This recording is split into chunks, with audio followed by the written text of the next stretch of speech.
Okay friends, तो आज के इस वीडियो लेक्चर में हम डिस्कशन करेंगे बेसिक स्ट्रेंथ के बारे में। देखो, ये टॉपिक आपके लिए बहुत ज़्यादा इंपॉर्टेंट रहता है क्योंकि एसिडिक स्ट्रेंथ और बेसिक स्ट्रेंथ इन दोनों टॉपिक से आपके एग्जाम में हमेशा क्वेश्चन पूछा जाता है। आप प्रीवियस 15 ईयर एमसीक्यू उठा के देखिए, आपको यहाँ से क्वेश्चन जरूर मिलेगा।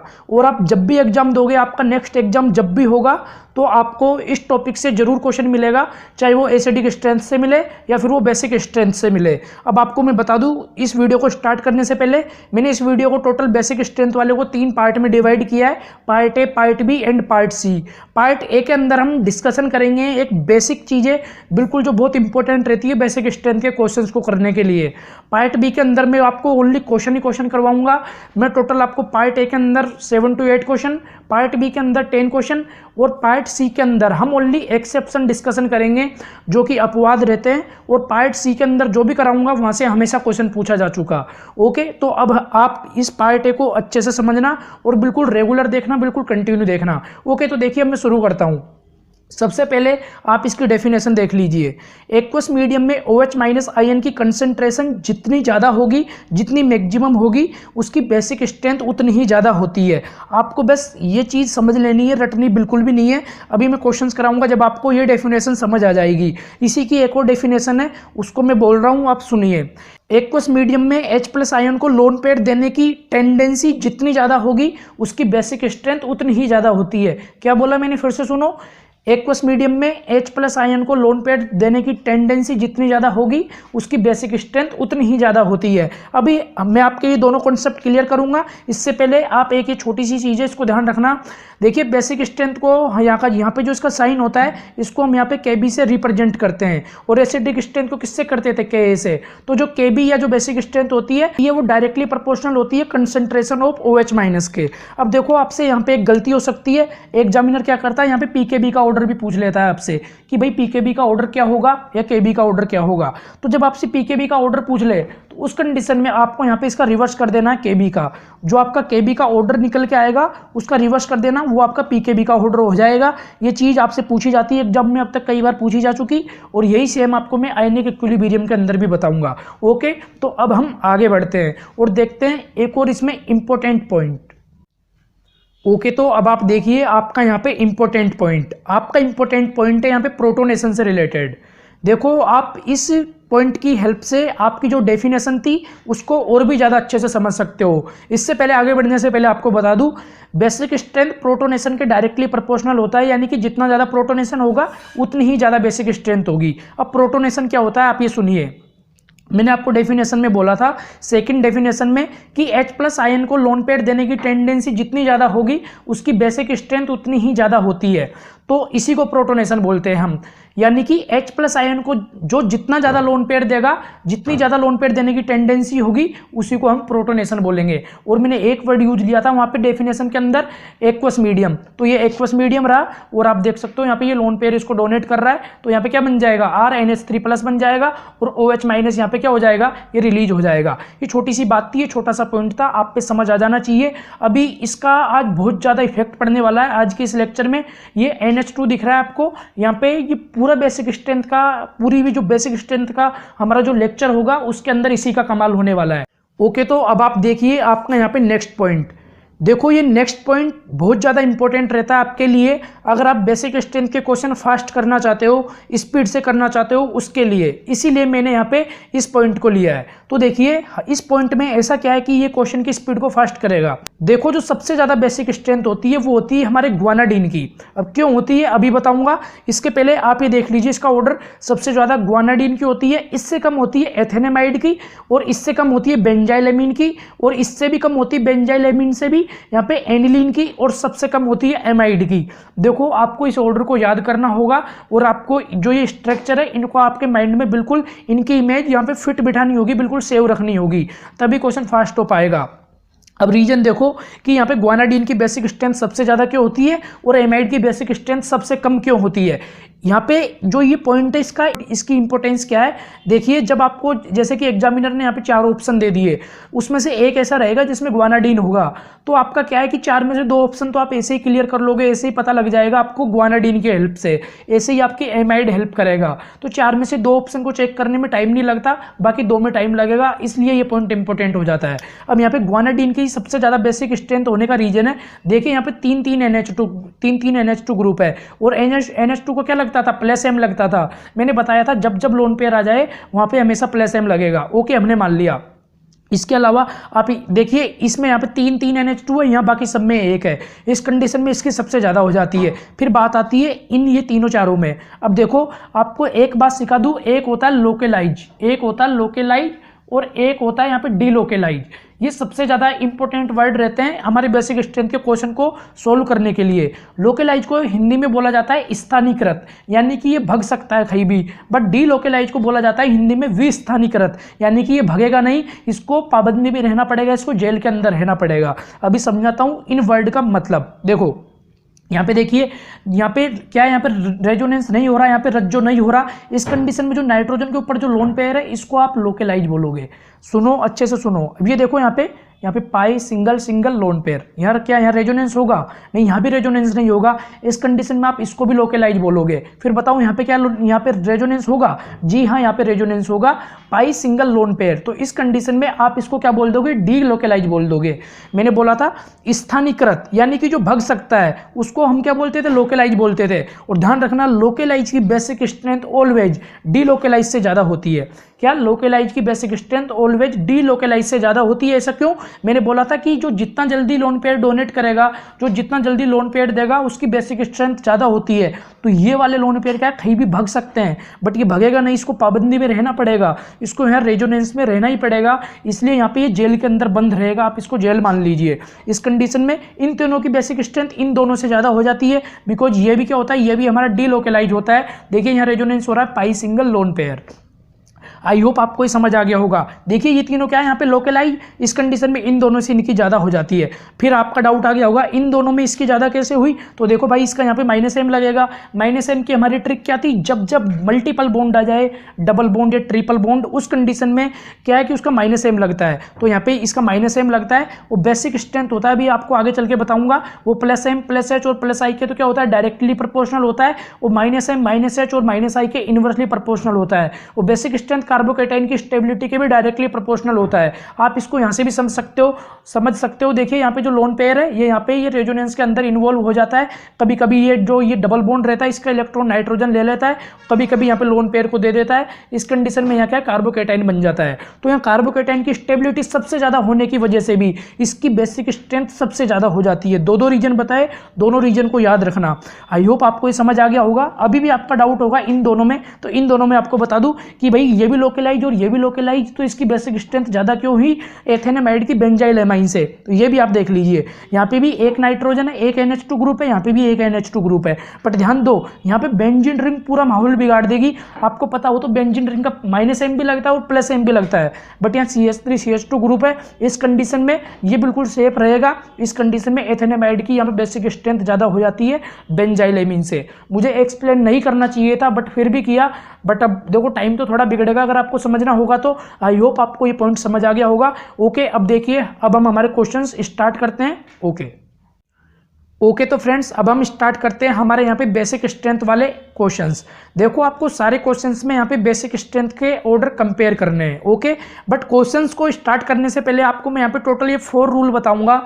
आपको जो ये रूल है 1st, 2nd, 3rd एंड 4 बिल्कुल इसी सीक्वेंस को फॉलो करना है। अगर आप इस सीक्वेंस को फॉलो करोगे तो आपका क्वेश्चन हमेशा करेक्ट होगा, चाहे क्वेश्चन कितना भी टफ हो। सबसे फर्स्ट रूल आपको क्वेश्चन में हमेशा कॉमन नाइट्रोजन सेलेक्ट करनी है। आपको 3 या 4 यहाँ पे आपको कंपाउंड दे दिए तो आपको उसमें से सबसे पहले कॉमन नाइट्रोजन सेलेक्ट करनी है। सेकंड रूल है आपका यहाँ पे लोकेलाइज लोन पेयर की बेसिक स्ट्रेंथ ज़्यादा होती है डी लोकेलाइज लोन पेयर से। मैंने आपको ये पॉइंट थोड़ी देर पहले भी बताया था, बहुत अच्छे से एक्सप्लेन किया था, और आज के लेक्चर में हम ओनली यही करना सीखेंगे, लोकेलाइज और डी लोकेलाइज देखना। ओके, और हमारा जो थर्ड वाला पॉइंट है, जो थर्ड रूल है वो है, अगर सारे लोन पेयर लोकलाइज मिल जाए उस कंडीशन में क्या करोगे आप, उस कंडीशन में आपको ईएन चेक करनी है। जिस एलिमेंट की ईएन ज़्यादा होगी उसकी बेसिक स्ट्रेंथ क्या होगी, कम होगी, और जिसकी ईएन कम होगी उसकी क्या होगी, बेसिक स्ट्रेंथ ज़्यादा होगी। ईएन क्या होता है बहुत अच्छे से पीरियोडिक टेबल में आपको मैंने पढ़ाया था।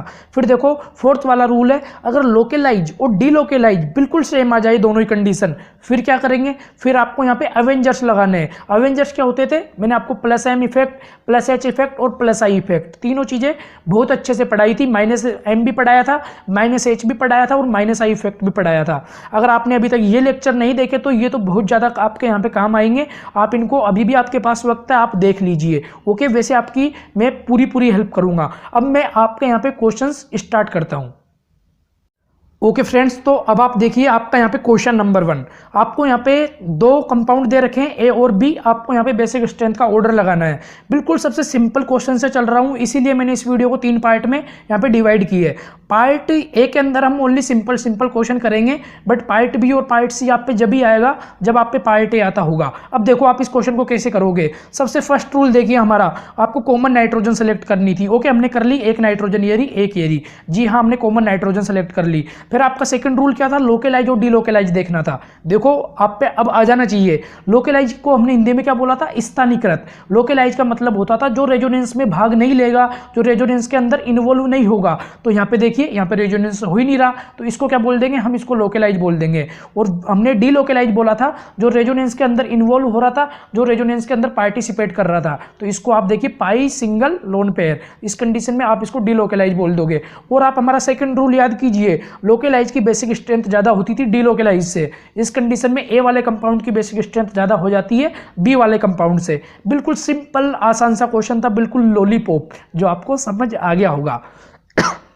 अब देखिए आप यहाँ पे आपका क्वेश्चन नंबर 2, क्वेश्चन नंबर 2 में भी वही, सबसे पहले आपको कॉमन नाइट्रोजन सेलेक्ट करनी है। देखिए मैंने यहाँ पे वैसे लोन पेयर बना दिए, बट जरूरी नहीं है आपको एग्जामिनर ये लोन पेयर बना के दिए, आपको खुद को ध्यान रखना पड़ेगा इन लोन पेयर का। अब देखिए आपको ए बी सी यहाँ पे 3 कंपाउंड दे रखे हैं, वही बेसिक स्ट्रेंथ का ऑर्डर कंपेयर करना है। बताओ कैसे करेंगे, वही आपके जो रूल बताए थे मैंने, उन्हीं रूल्स को आपको फॉलो करना है। सबसे first rule, common nitrogen select करो।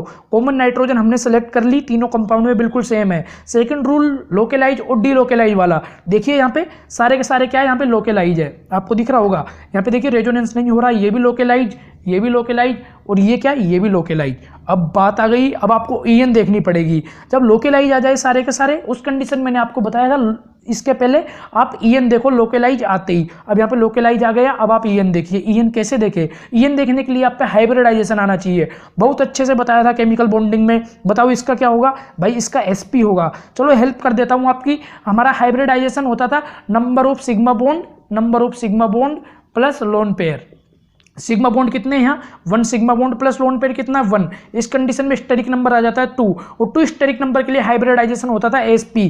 यहाँ पे sp2 हो जाएगा, बिकॉज यहाँ पे 2 सिग्मा बॉन्ड है। ओके, एक हाइड्रोजन वाला, एक लोन पेयर हो जाएगा और एक सिग्मा बॉन्ड ये, और इसका क्या हो जाएगा sp3। तो en सबसे ज़्यादा किसकी होती है, en सबसे ज़्यादा होती है sp वाले की, फिर sp2 फिर sp3। ये चीज़ आप पे आती होगी, नहीं आती तो अब सीख लीजिए। ओके, सबसे ज़्यादा किसकी, sp फिर sp2 फिर sp3। अब ध्यान दो, मैंने आपको बताया था बेसिक स्ट्रेंथ हमारे ईएन के इनवर्सली प्रोपोर्शनल होती थी, 1/EN है ना।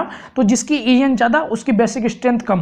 तो ये सबसे ज्यादा ईएन किसकी है, यहाँ पे ये जो सी वाला कंपाउंड है इसकी। तो हमारा ऑर्डर क्या हो जाएगा, बेसिक स्ट्रेंथ का ऑर्डर आपका होगा, ये हो जाएगा ए की बेसिक स्ट्रेंथ सबसे ज्यादा, फिर बी की, और सबसे कम हो जाएगी सी की। आई होप आपको ये क्वेश्चन समझ आ गया होगा। देखो ईएन का ध्यान रखना, एसपी हाइब्रिडाइजेशन जो एलिमेंट होता है, जो कंपाउंड होता है, उसकी ईएन सबसे ज्यादा होती है। बस आपको ये बात ध्यान रखनी है, और जिसकी ईएन ज्यादा उसकी बेसिक स्ट्रेंथ सबसे कम। ओके, अब देखिए आपका यहाँ पे क्वेश्चन नंबर 3।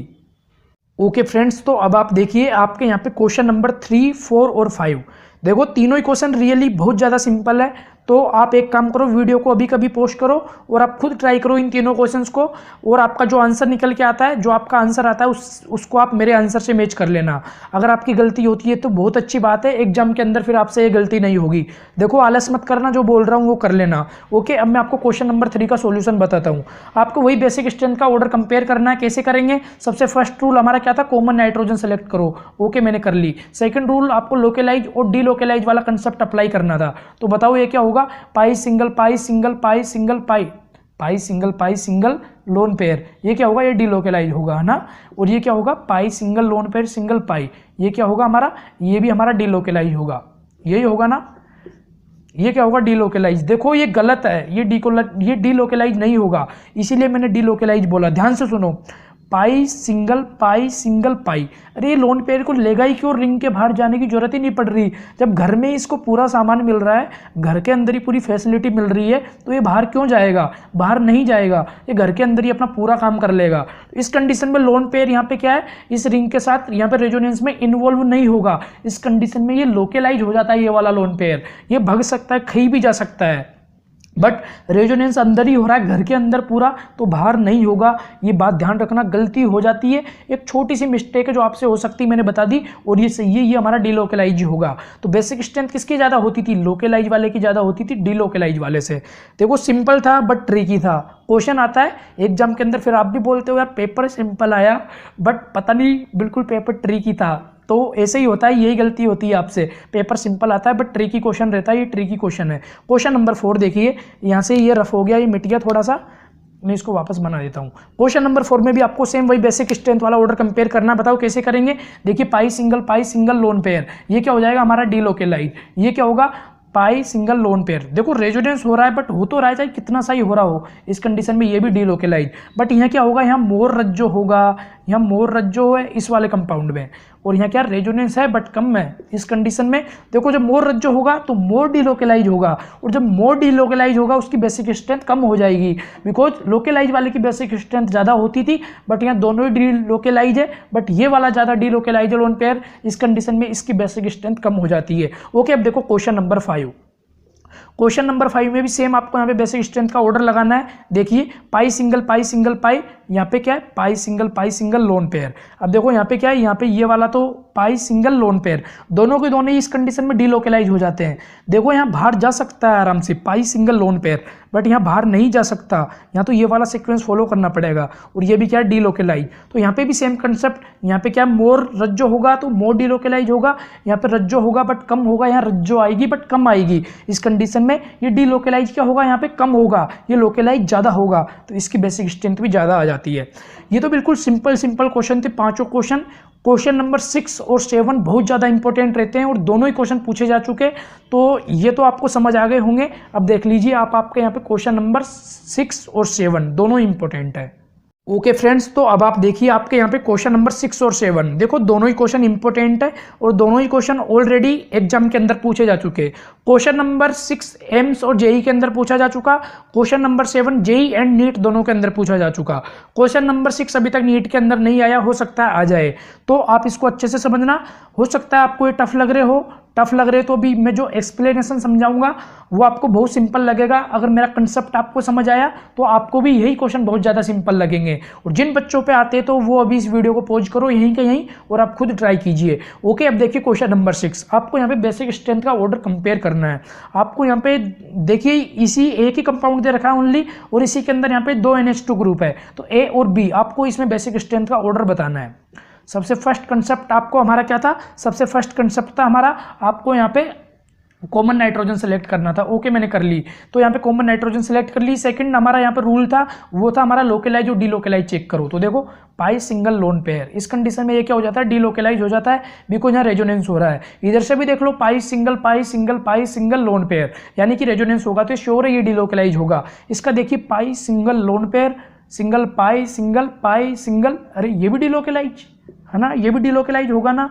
नहीं भाई ये डिलोकेलाइज नहीं होगा, आपसे छोटी सी गलती होती है, इसलिए मैं बार बार बता रहा हूँ ये डिलोकेलाइज नहीं होगा, ये भी लोकेलाइज होगा। जिन बच्चों को समझ आ गया, जिनकी आंखें खुल चुकी, बहुत अच्छी बात है, जिनकी नहीं खुली अभी भी खोल लीजिए, टाइम है। देखो पाई सिंगल पाई, यहीं पे रेजोनेंस होगा, अंदर ही अंदर, ये बाहर नहीं जाएगा। अगर घर के अंदर सब कुछ मिल रहा है तो बाहर क्यों जाएगा। अगर आपको घर के अंदर सब कुछ मिल जाए, अगर आपको आपके घर टीचर पढ़ाने आ गया होता केमिस्ट्री, तो क्या आप अभी यूट्यूब पे पढ़ रहे होते? नहीं, बिल्कुल भी नहीं पढ़ रहे होते। तो बस वही हाल यहाँ पे, ये घर के अंदर ही पूरा सामान मिल रहा है, इसको सब कुछ मिल रहा है, तो ये बाहर नहीं जाएगा, रेजोनेंस इसी के अंदर हो जाएगा। इस कंडीशन में जो ये लोन पेयर है ये लोकलाइज हो जाता है। और आप याद कीजिए हमारे लोकलाइज की बेसिक स्ट्रेंथ ज़्यादा होती थी किससे, डीलोकलाइज से। इस कंडीशन में ए की बेसिक स्ट्रेंथ ज़्यादा हो जाती है बी से। आई होप आपको ये क्वेश्चन बहुत अच्छे से समझ आ गया होगा। मैं उम्मीद करता हूँ कि आपको ये क्वेश्चन बहुत अच्छे से समझ आया होगा। ओके, अगर आपको ये समझ आ गया और अगर पहले आप पे दोनों ही क्वेश्चन नहीं आए थे और अब 6 वाला आ गया 7th वाला नहीं आ रहा, तो आप अभी फिर से खुद ट्राई करो, अभी आप पे अब श्योर आ जाएगा।